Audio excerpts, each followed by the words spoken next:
The static clung to the air in the abandoned broadcasting station like cobwebs, a dry, persistent crackle that refused to be ignored.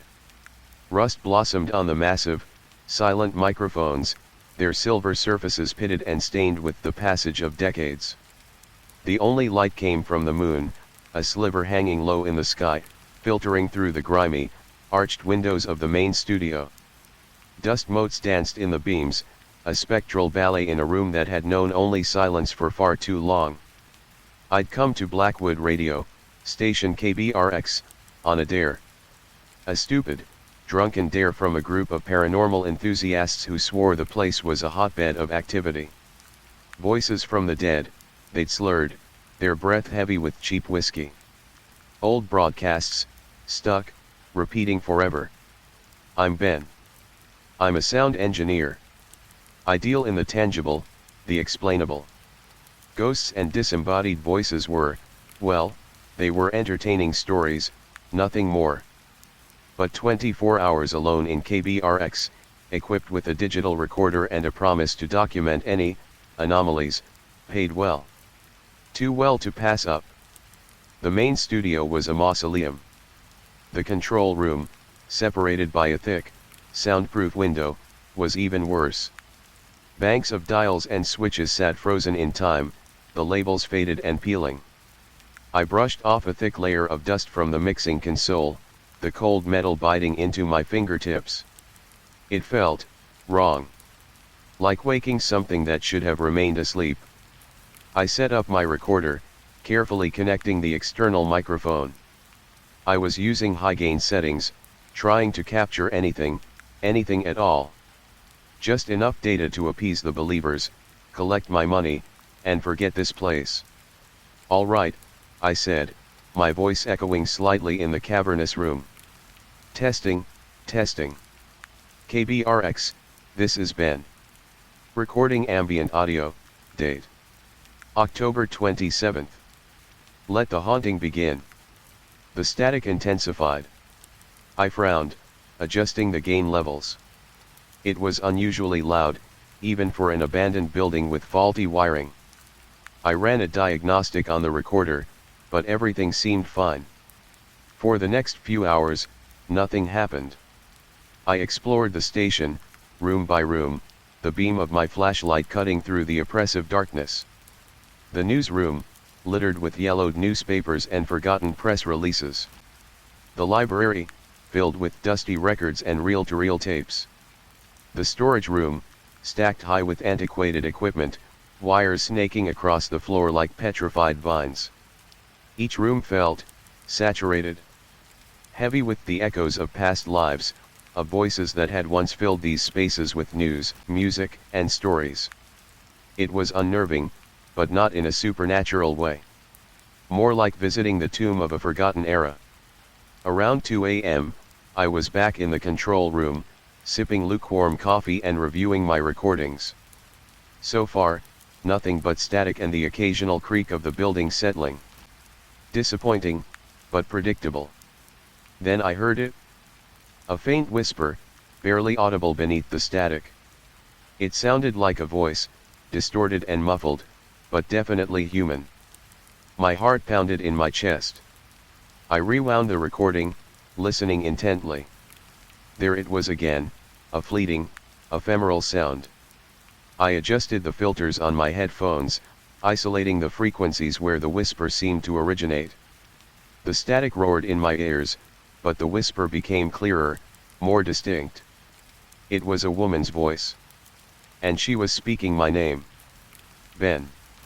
Ben. Help me. Goosebumps erupted on my arms. I ripped off my headphones, my breath catching in my throat.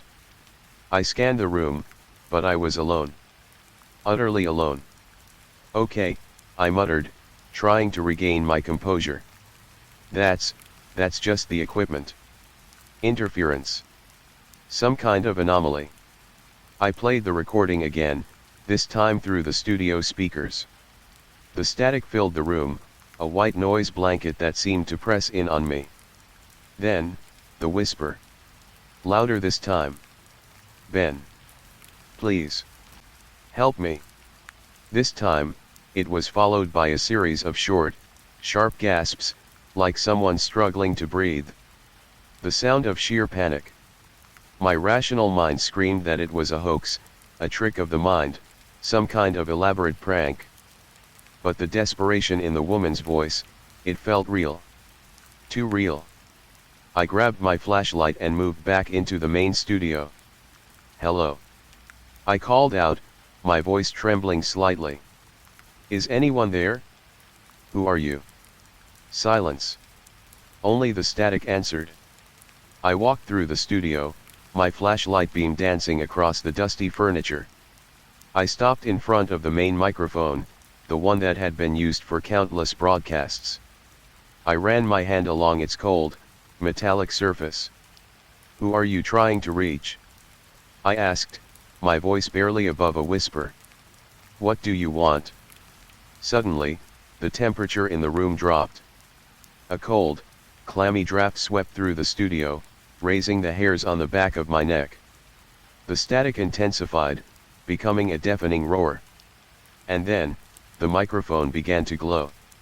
A faint, ethereal light emanated from the mesh grill, bathing the studio in an eerie, green hue.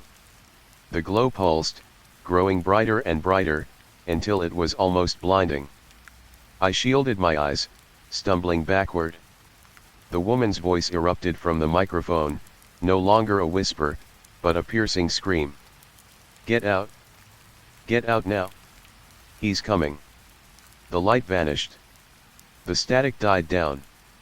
The temperature returned to normal. I stood there, frozen in place, my heart hammering against my ribs.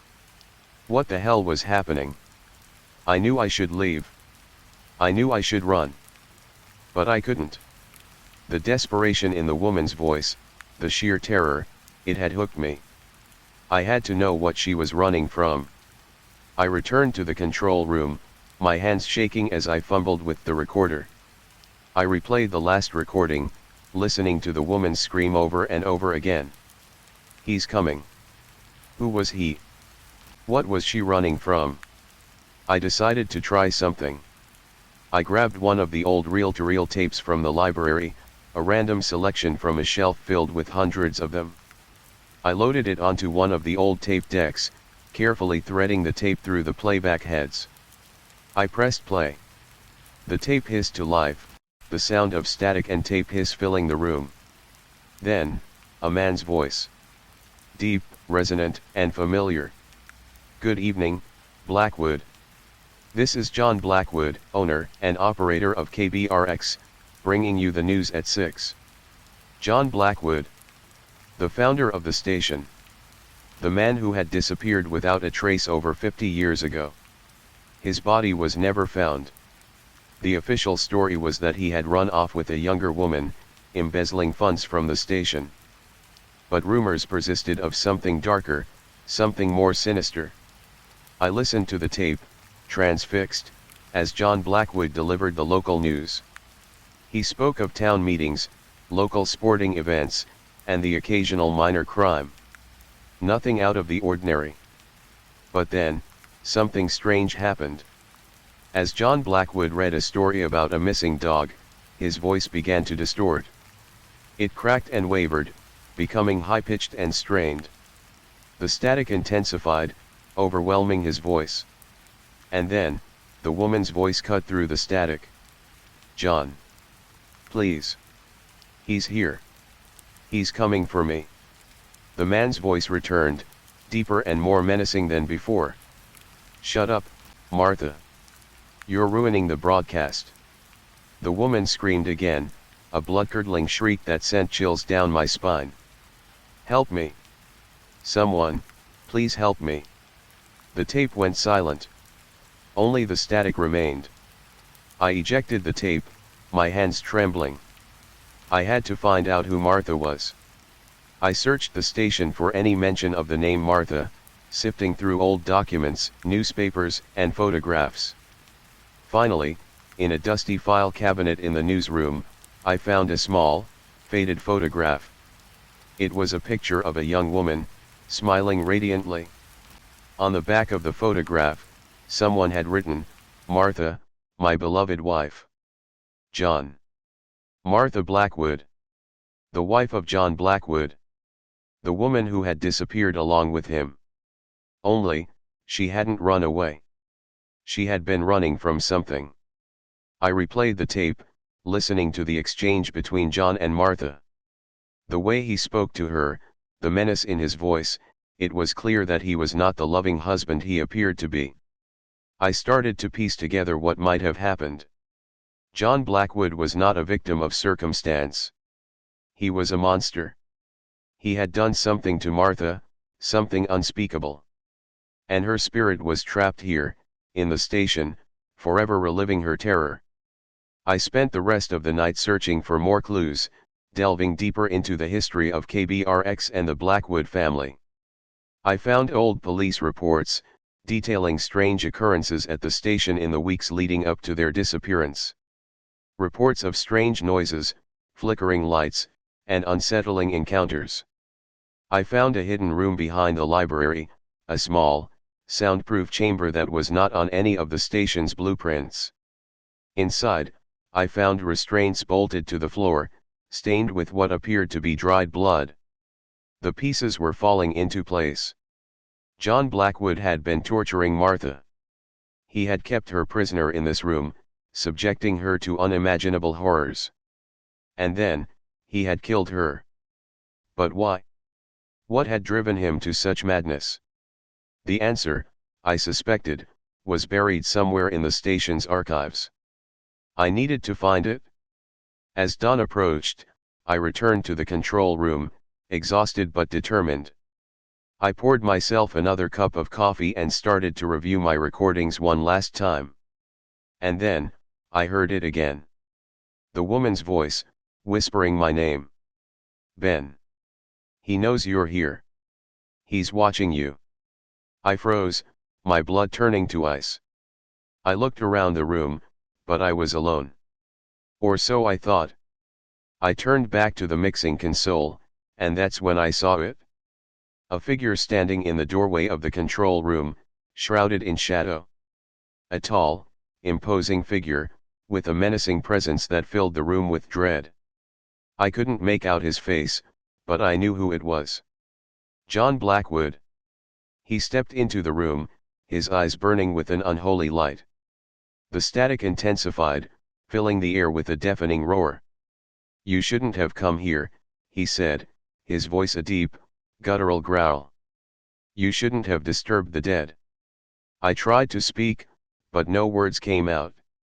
I was paralyzed with fear. He advanced towards me, his hand outstretched.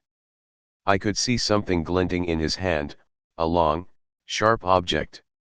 A knife.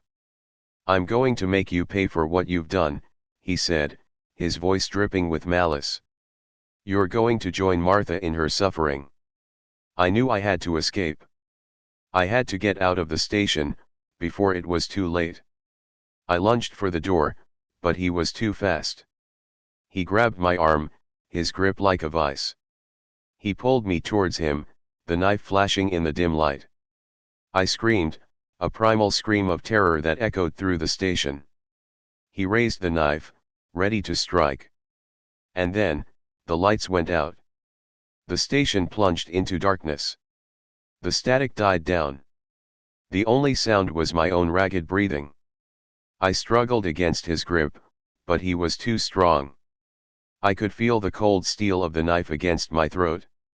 Goodbye, Ben, he whispered, his breath hot on my ear. Welcome to KBRX. He pressed the knife against my skin. I closed my eyes, bracing for the inevitable. But then, something happened. A blinding light erupted from the main studio, flooding the control room with an ethereal glow. The woman's voice filled the air, no longer a whisper, but a powerful, resonant shout. Leave him alone. John Blackwood screamed, a high-pitched, inhuman shriek.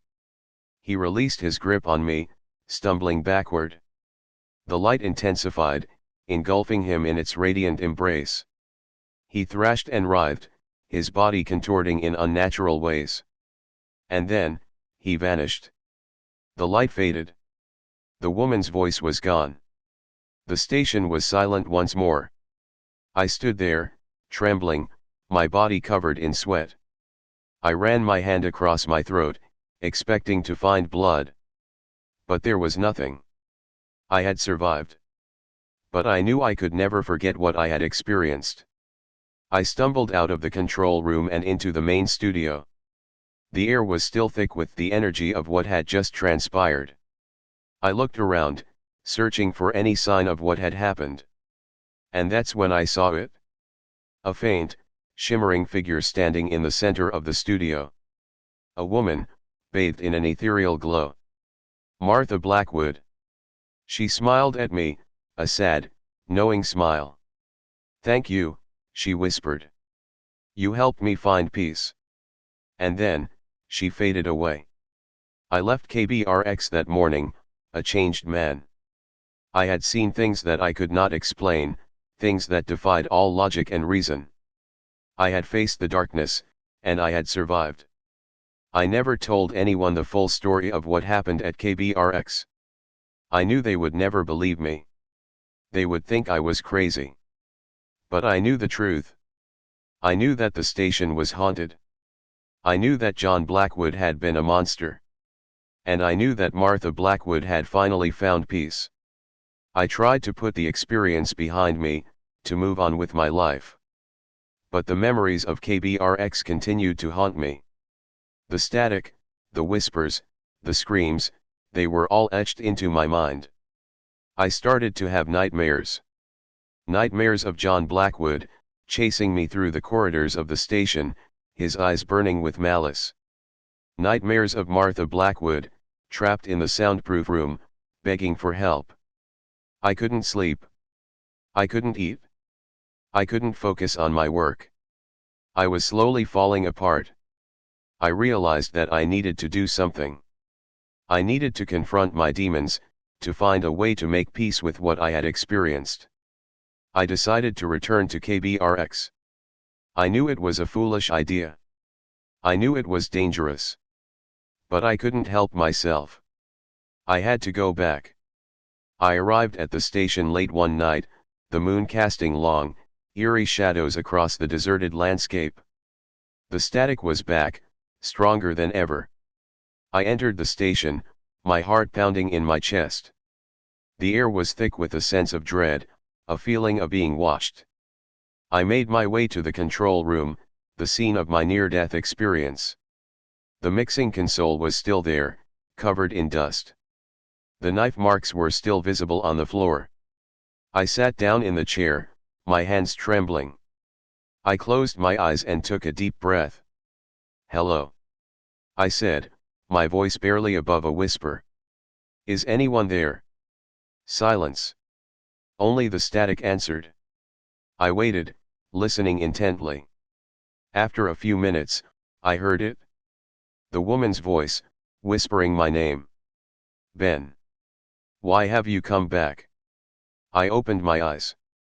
The figure of Martha Blackwood was standing in the doorway, her face etched with sadness. "I came back to understand," I said. "To understand what happened here. To understand why you suffered." She sighed. "It's a long story," she said. "A story of betrayal, obsession, and madness." And then, she began to tell me her story. The story of her life with John Blackwood. She told me how they had met, how they had fallen in love, and how they had built KBRX together. She told me how John had been a kind, loving man, always willing to help others. But then, something changed. John became obsessed with the station. He started spending all of his time there, neglecting Martha and his friends. He became secretive, paranoid, and increasingly unstable. He started to hear voices, voices that told him to do terrible things. Voices that told him that Martha was plotting against him. He started to torture Martha, both physically and mentally. He kept her prisoner in the soundproof room, subjecting her to unimaginable horrors. He believed that she was possessed by a demon, and that he was the only one who could save her. Finally, he killed her. He believed that he was setting her free. But he was wrong. He had only trapped her spirit in the station, forever bound to relieve her torment. As she spoke, I began to understand the depths of John Blackwood's madness. He had not been a monster from the start. He had been a good man, driven to insanity by forces beyond his control. I felt a surge of sympathy for Martha, for the suffering she had endured. But I also felt a sense of pity for John, for the man he had once been. When she finished her story, I sat in silence for a long time. I didn't know what to say. Finally, I spoke. "I'm sorry," I said. "I'm so sorry for what happened to you." She smiled. "Thank you," she said. "That means a lot to me." She paused, then continued. "There's one more thing I need to tell you," she said. "What is it?" I asked. She looked at me, her eyes filled with a deep sadness. "John is still here," she said. "He's still trapped in the station. And he's still dangerous." My blood ran cold. "What do you mean?" I asked. "He's been using the station to lure people here," she said. "People he can torment, people he can control. He wants to rebuild his kingdom of pain." "But how is that possible?" I asked. "He's dead." "He's not entirely dead," she said. "A part of him is still here, bound to the station. He can manifest himself in the static, in the whispers, in the shadows. He can influence the minds of the living." "And you think he's trying to do that to me?" I asked. She nodded. "He sees you as a threat," she said. "You know too much. You've gotten too close to the truth." "What can I do?" I asked. "How can I stop him?" "There's only one way," she said. "You have to destroy the station. You have to break his connection to this place. You have to set us both free." Destroy KBRX? It seemed impossible. But I knew she was right. It was the only way to end the cycle of pain and suffering. "How do I do that?" I asked. She told me what I needed to do. A ritual, ancient and complex, involving the station's original microphone, a complete severing of the power grid, and a symbolic burning of John Blackwood's personal effects. It was a dangerous undertaking. But I was willing to do anything to stop John Blackwood. I spent the next few days gathering the materials I needed, researching the ritual, and preparing myself for the task ahead. I returned to KBRX on the night of the full moon, the air thick with anticipation. The static was deafening, the shadows dancing in the corners of my eyes. I entered the station, my heart filled with a mixture of fear and determination. I made my way to the main studio, where I had set up the microphone. I began the ritual, chanting the ancient words, focusing my energy on the microphone. The static intensified, swirling around me like a vortex. Suddenly, the lights flickered. A cold wind swept through the studio. The figure of John Blackwood appeared before me, his eyes burning with rage. "You can't stop me," he said, his voice a guttural growl. "This station is mine. These souls are mine." I ignored him, continuing the ritual. The microphone began to glow, emitting a blinding light. John Blackwood screamed, his body contorting in unnatural ways. He lunged at me, trying to stop me. But I was ready for him. I raised my hand, channeling my energy into the microphone. A surge of power erupted from the microphone, striking John Blackwood with the force of a thunderbolt. He screamed again, a final, desperate shriek. And then, he vanished. The light faded. The static died down. The station was silent. I collapsed to the floor, exhausted but triumphant. I had done it. I had defeated John Blackwood. I stood up, my legs trembling. I walked over to the main power breaker and plunged the station into complete darkness. Finally, I gathered John Blackwood's personal effects, his old broadcasting notes, a worn leather wallet, a faded photograph of Martha, and built a small pyre in the center of the studio. As the flames consumed the remnants of his life, I felt a sense of peace wash over me. The cycle was broken. The station was free. I left KBRX that morning, knowing that I would never return. I had faced the darkness, and I had emerged victorious. I had helped Martha Blackwood find peace. And in doing so, I had found peace for myself. Years later, I still sometimes hear the static. But now, it no longer fills me with fear. It reminds me of the battle I fought, of the darkness I overcame. It reminds me that even in the darkest of places, there is always hope. I went back to Blackwood a few years ago. I wanted to see the place where KBRX had stood, to see if anything remained. The station was gone. Reduced to rubble.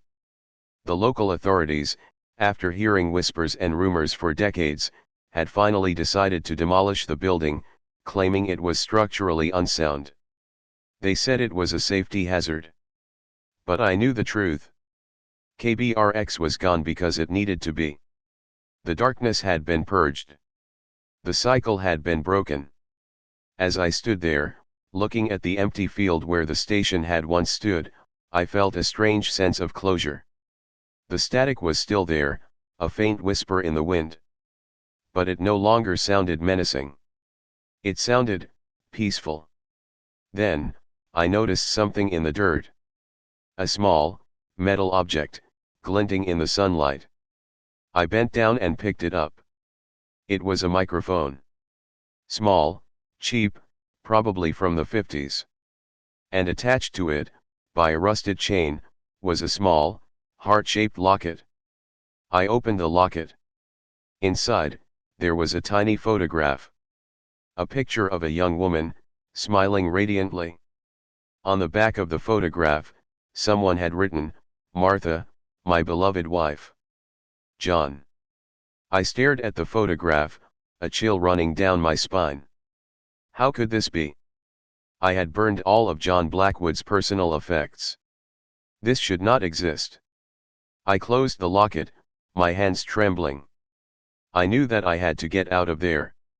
I had to leave Blackwood, and never return. As I turned to leave, I heard a whisper in the wind. "Thank you, Ben." I froze, my blood turning to ice. I looked around, but I was alone. Or so I thought. I started to walk away, my pace quickening with each step. But the whisper followed me. "Thank you, Ben. You set me free." The voice was getting closer, louder. It was coming from behind me.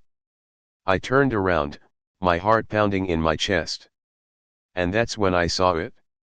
A figure standing in the distance, shrouded in shadow. A tall, imposing figure, with a menacing presence that filled me with dread. John Blackwood. He raised his hand, pointing at me. And then, he smiled. A chilling, bone-rattling smile that promised only pain and suffering. I ran. I ran as fast as I could, but it was no use. He was gaining on me. The whisper became a scream. "I'm not finished with you, Ben. You can't escape me. I'm always watching." I stumbled, falling to the ground. I looked up, and there he was, standing over me. His face was no longer human. It was a grotesque mask of madness and decay.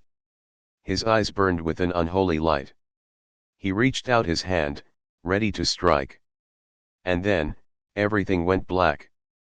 I woke up in a cold sweat, my heart pounding in my chest.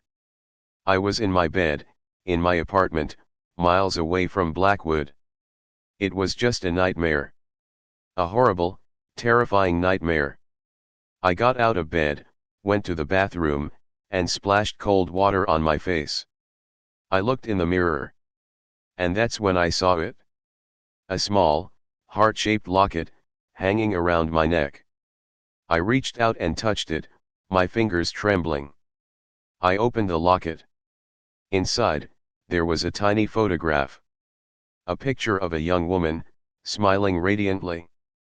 On the back of the photograph, someone had written, "Martha, my beloved wife. John." And then, I heard the static.